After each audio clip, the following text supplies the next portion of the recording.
We talk about the signs of drinking and driving and also domestic violence, but what about the second largest crime in the world, human trafficking?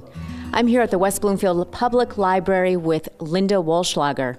And Linda, you organized this whole event tonight, and tell us about your passion for this. Well, I got hit with the bug for human trafficking when I attended a few events around the city. They were events that were outreaches similar to what I tried to do tonight, only with people that had been trafficked before, as well as people that have just had outreaches that they use on a regular basis. And I was listening to what they had to say, listening to the stories of the women who had been rescued, and I walked out of there in tears. And I knew that there was more I had to do than just come home, sit there and think about it and do nothing. So I thought, what am I going to do? And the first thing that hit me was, I've got to get this education into our community and into our school district if there's any possible way I could do that. Over 27 million people are trafficked each year, many right in front of our own eyes, in our own neighborhood. Linda tells us the signs of what to watch for. Well, it's often girls that are left alone a lot at home.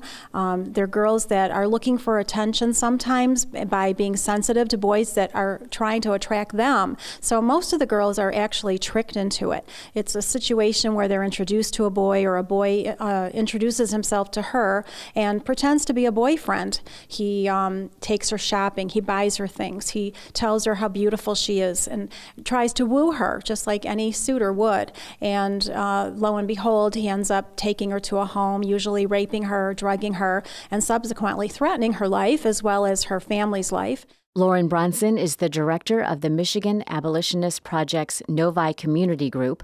She unveiled how to stand up to aid in the fight.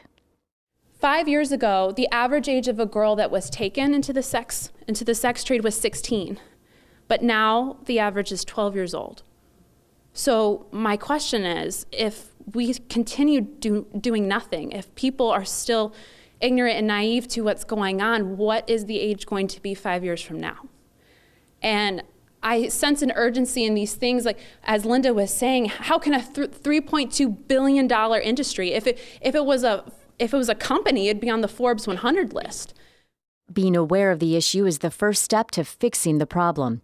If you suspect something, say something. Knowing the signs and being watchful could make all the difference. A younger girl with a much older person, not grandpa, not older brother, something just feels wrong. You know what? If your gut says, I don't really like what I'm seeing here, 888-3737, 888, and report it. So what can you do also if you live in West Bloomfield? If you're concerned about something, certainly call us. It may not be what you think it is, or it may not be exactly the worst fear, but we would rather walk up to somebody, knock on the door and say, hey, we're a little concerned when your neighbors think there's someone living in your basement, or there's trafficking going in from the homes. Well, you know, I think all of us have an intuition, so if you sense something is wrong, if you see something is wrong, you know, call the hotline that we've discussed. Let your kids know. Tell other people what's going on. And you know, the good news is that there's complete hope with this. And when you tell another person that you love what you see, they want to help you. And so if we band together, there's nothing that this darkness, this evil, we can no longer do if we stand together. Michigan is the second largest state for human trafficking.